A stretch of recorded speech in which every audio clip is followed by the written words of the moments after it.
একসাথে মজা করতে পারি, পার্টি করতে পারি, ঘুরতে ঘুরতে ঘুরতে যেতে পারি।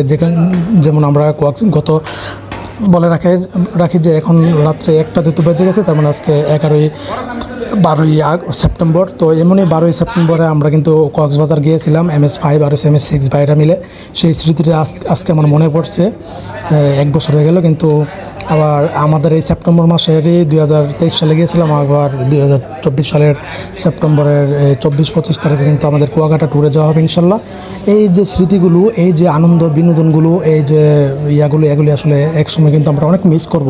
চাইলে কিন্তু তখন আর একসাথে ট্যুরে যেতে পারবো না, একসাথে আমরা এইভাবে পার্টি দিতে পারবো না। তো আসলে আমি শেষে দিয়ে কাজ করতে পারি না, আমি আর নবজিৎ। তো থালা বাসন ধুতে করতেছি, দেখতেছেন। তো আসলে 30-40টা থালা বাসন ধুতে করতেছি দুজনে মিলে। তো আসলে এখন দেখতেছেন যে আসলে এটার মধ্যে আনন্দ অন্যরকম এখানে এই কাজগুলি। তো এই স্মৃতিগুলো যা বলতেছিলাম, একসময় কিন্তু আসলে আমরা